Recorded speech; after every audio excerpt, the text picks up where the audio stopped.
मित्रों, राधे राधे। मित्रों, आज हम ज्योतिष में ज्ञान की श्रृंखला को आगे बढ़ाते हुए बात करेंगे मिथुन लग्न में शनि का 12 भावों पर क्या प्रभाव होता है। जैसे कि हम जानते हैं, शनि देव मिथुन लग्न में चूंकि मित्र राशि है उनकी, तो शुभ फल देते हैं। अधिकांशतः हमको शुभ फलों की प्राप्ति होती है। लेकिन मित्रों, हम आपको एक ऐसा अचूक उपाय भी बताएंगे जिससे हमारे जीवन में शनि देव की कृपा हमको मिलती रहे, शनि हमारा अच्छा रहे और हमें शुभ परिणामों में वृद्धि करता रहे। अगर शनि देव से हमें कुछ परेशानियां हो रही हैं तो उनको भी हम बहुत हद तक कम कर सकते हैं। उन उपाय के बारे में मैं आपको बीच में बताऊंगा, तो हमारे चैनल पर बने रहिए। हमारे चैनल को अधिक से अधिक सब्सक्राइब करिए, लाइक करिए और हमें सुझाव दीजिए कि हम और बेहतर अपने चैनल को कैसे करें। और जल्दी से जल्दी हमारे चैनल को सब्सक्राइब करके बने रहिए ताकि आपको हम जानकारी उपलब्ध कराते रहें। मित्रों, बात करेंगे मिथुन लग्न में शनि जब हमारे लग्न में बैठता है तो ऐसा व्यक्ति, लग्न में बैठा हुआ शनि बहुत मेहनती होता है, बहुत कर्मठ होता है। ऐसा व्यक्ति अपनी मेहनत के द्वारा अपने जीवन में मान सम्मान प्राप्त करने वाला होता है। अपने जीवन में बहुत ही बुद्धिमत्तापूर्ण कार्य करने वाला होते हैं। उसकी यहाँ से तृतीय दृष्टि हमारे भाई बहनों के भाव पर पड़ती है, हमारे भाई बहनों का सुख देने वाला होता है। सप्तम दृष्टि हमारे विवाह स्थान पर पड़ती है। ऐसे व्यक्ति का विवाह कुछ देर से होता है लेकिन पत्नी अच्छी मिलती है। और दसम दृष्टि उसकी हमारे कर्मेश पर पड़ती है, हमारे कर्म अच्छे होते हैं। हम कोई ऐसा बिजनेस शनि से संबंधित कार्य करते हैं तो हमें जीवन में बहुत सफलता प्राप्त होती है। मित्रों, शनि जब द्वितीय भाव पर बैठता है तो यहाँ पर बैठा हुआ शनि हमारी वाणी में कुछ कष्ट करता है, हमारी वाणी को थोड़ा कटु करता है, आंखों में कुछ हमें परेशानियां देने वाला होता है।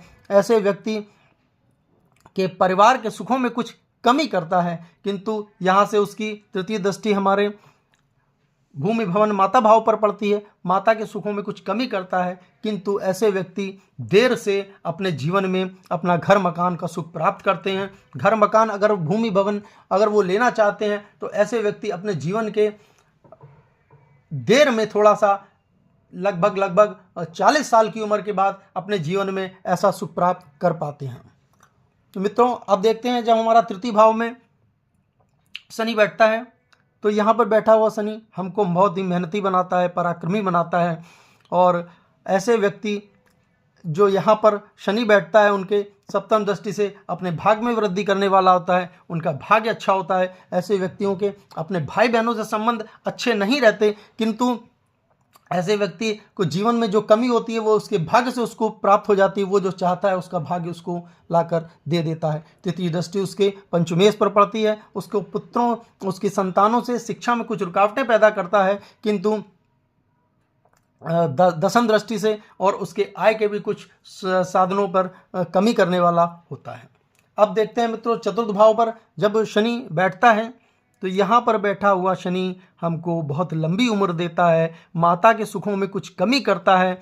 लेकिन देर से व्यक्ति को शनि कुछ विलंब कराता है चीज़ों में, अतः शनि हमको देर से मकान, भूमि, भवन, वाहन का सुख प्रदान करता है। ऐसे व्यक्ति के जीवन में नौकरों चाकरों की भी सफलता देखी गई है। नौकर चाकर वाला व्यक्ति होगा, उसके पास भूमि भवन वाहन होगा, किंतु देर से होगा, विलंब से होगा। सप्तम दृष्टि से हमारा कर्मेश मजबूत होता है, हमारे कार्य क्षेत्र को मजबूती देता है और हमारा जीवन में हमें सुख सफलता प्रदान करता है। अब अगर पंचम में बैठता है शनि तो पंचम में बैठा हुआ शनि कहा जाता है कि अपने पूर्व जन्म के कुछ पुण्य लेकर ऐसे जातक आते हैं जो इस जन्म में अपने पूर्व जन्मों का फल भोगते हैं। यहाँ पर बैठा हुआ शनि हमें संतान योग, पुत्री संतान योग देता है। पुत्रियों की संख्या अधिक होती है। तृतीय दृष्टि उसकी हमारे विवाह स्थान पर पड़ती है, हमारा विवाह अच्छा होता है। और सप्तम दृष्टि से हमारे आय के स्रोत बढ़ाने वाला होता है और दसम दृष्टि हमारे धन को भी मजबूत करने वाला होता है।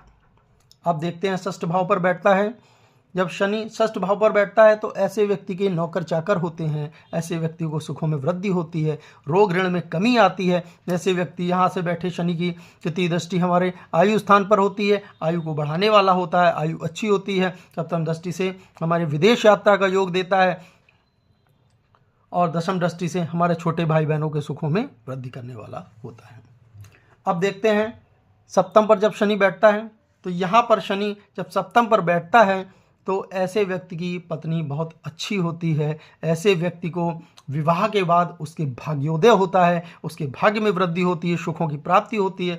ऐसे व्यक्ति के साझेदार अच्छे होते हैं, ऐसा व्यक्ति अपने जीवन में अच्छा व्यवसाय करने वाला होता है और यहाँ से उसकी तृतीय दृष्टि उसके भाग्य पे पड़ती है, उसके भाग्य को मजबूत करता है। सप्तम दृष्टि उसके लग्न पर होती है, लग्न में उसके आत्मविश्वास में वृद्धि होती है और दशम दृष्टि से उसके भूमि भवन वाहन में वृद्धि करने वाला होता है। देखते हैं शनि जब हमारे अष्टम पे बैठता है तो अष्टम पे स्वग्रही होता है, व्यक्ति कुछ की वाणी कटु करता है, उसके कुछ कार्यों में सफलता देर से मिलती है किंतु सफलता मिलती है। ऐसा व्यक्ति गूढ़ विद्याओं का जानकार होता है और उसको कुछ गुप्त विद्याओं की भी जानकारी होती है। अब शनि जब हमारे नवम भाव पर बैठता है तो नवम भाव पर बैठा हुआ शनि जो है हमें धार्मिक बनाता है, परोपकारी बनाता है। ऐसे व्यक्ति पूजा पाठ करते हैं, ईश्वर को मानते हैं और अपने भाग्य में बढ़ोतरी करते हैं। तृतीय दृष्टि उसकी हमारे आय स्थान पर होती है, हमें भाई का सुख मिलता है, मित्र का सुख मिलता है, हमारे आय के स्रोत बढ़ते हैं। और यहाँ से सप्तम दृष्टि हमारे छोटे भाई बहनों के भाव पर पड़ती है, हमें छोटे भाई बहनों का भी सुख देने वाला होता है। और दशम दृष्टि से हमारे रोग ऋणों में कमी करता है, हमारी आयु में वृद्धि करता है। अब देखते हैं जब दशम भाव पर कर्मेश पर शनि बैठता है तो ऐसे व्यक्ति नौकरी में अधिकतर नौकरी में ज़्यादा अच्छा जीवन में फल प्राप्त करते हैं। ऐसे व्यक्तियों की नौकरी बहुत अच्छी होती है, बहुत ऊंचे पद तक जाते हैं। ऐसे व्यक्ति अच्छे वकील, अच्छे डॉक्टर होते हैं और अपने जीवन में अपने पिता के सुखों में भी वृद्धि करते हैं। सप्तम दृष्टि से उसके माता भूमि वाहन सुखों में भी वृद्धि होती है। ऐसा व्यक्ति अपना अच्छा मकान बनाता है, अच्छे वाहन उसके पास होते हैं, माता के सुख में उसकी वृद्धि होती है। तृतीय दृष्टि यहाँ से उसकी कुछ खर्च स्थान पर होती है, ऐसे व्यक्तियों के कुछ खर्चों में वृद्धि होती है। लेकिन और दशम दृष्टि से उसके पत्नी सुख वैभवों में भी वृद्धि करने वाला होता है। अब देखते हैं एकादश पर जब शनि बैठता है तो ऐसे व्यक्ति के एकादश पर बैठा हुआ शनि उसको कुछ समस्याएं उत्पन्न होती हैं, उसके आय में दिक्कतें आती हैं, साधनों में दिक्कत आती है। ऐसे व्यक्ति के मित्रों और बड़े भाइयों से उसको परेशानी होती है। अगर यहाँ पर शनि 11वें एकादश पे बैठा है तो ऐसे व्यक्ति को जीवन में एक्सीडेंट के भी योग देता है। यहाँ से सप्तम दृष्टि उसकी पंचमेश पर पड़ती है, पंचमेश पर दृष्टि पड़ने से पुत्री योग होता है। ऐसे व्यक्ति की पंचम यहाँ सप्तम दृष्टि पंचमेश पर पड़ती है और दशम दृष्टि से आयु को भी क्षीण करने वाला होता है। अतः एकादश में बैठा हुआ शनि हमको बहुत अच्छे परिणाम जीवन में देखने को नहीं देता। मित्रों, जब शनि द्वादश पर बैठता है तो द्वादश पर बैठा हुआ शनि संघर्ष की स्थिति उत्पन्न करता है, मानसिक परेशानियां देता है। ऐसे व्यक्ति के व्यय में वृद्धि करता है। ऐसे व्यक्ति संघर्ष बहुत करते हैं जीवन में। यहाँ से बैठा हुआ शनि उसकी तृतीय दृष्टि से धन हानि के भी योग होते हैं और सप्तम दृष्टि से हमारे रोग ऋणों में भी वृद्धि करने वाला होता है और दशम दृष्टि से हमारे भाग्य को भी क्षीण करता है। अतः द्वादश में शनि हमको किंतु विदेश यात्रा योग देता है। हाँ, और द्वादश में जब शनि बैठता है तो ऐसे व्यक्ति को मोक्ष की ओर ले जाता है। तो यहाँ पर कुछ मिश्रित परिणाम हमको देखने को मिलते हैं। मित्रों, अब हम बात करेंगे कि जो ग्रहों के परिणाम हैं जो शनि के, वो जब इसकी दशा या महादशा अंतरदशा आती है तो उसमें हमको साफ सुथरा परिणाम देखने को मिलता है, अच्छे परिणाम भी देखने को मिलते हैं और जो नकारात्मक परिणाम है वो भी हमको उस समय फेस करने पड़ते हैं। मित्रों, एक उपाय आपको बताऊंगा। शनिवार के दिन अगर आप कांसे की कटोरी में 3 शनिवार करना है, आपको अपना चेहरा देखकर उस कटोरे सहित तेल को दान कर देंगे या पीपल के वृक्ष के नीचे रख आएंगे। 3 शनिवार अगर आप करते हैं तो आपके जीवन में शनि आपको सकारात्मक परिणाम देने लगेगा, जीवन के सुखों में वृद्धि करेगा। और पीपल के पेड़ पर आप काले तिल मिला के जल को चढ़ाने से भी आपके सुखों में वृद्धि होगी। शनि आपका अगर नकारात्मक परिणाम दे रहा है तो वो सकारात्मक परिणाम देने लगेगा और जीवन में आपके सुख संपन्नता की वृद्धि होगी। तो मित्रों, हमारी जानकारी आपको कैसे लगी? हमको जल्दी से जल्दी सब्सक्राइब करें, लाइक करें, शेयर करें और हमको जो भी आपके महत्वपूर्ण सुझाव हों उनसे हमको अवगत कराएं। तो आगे के लिए तब तक राधे राधे।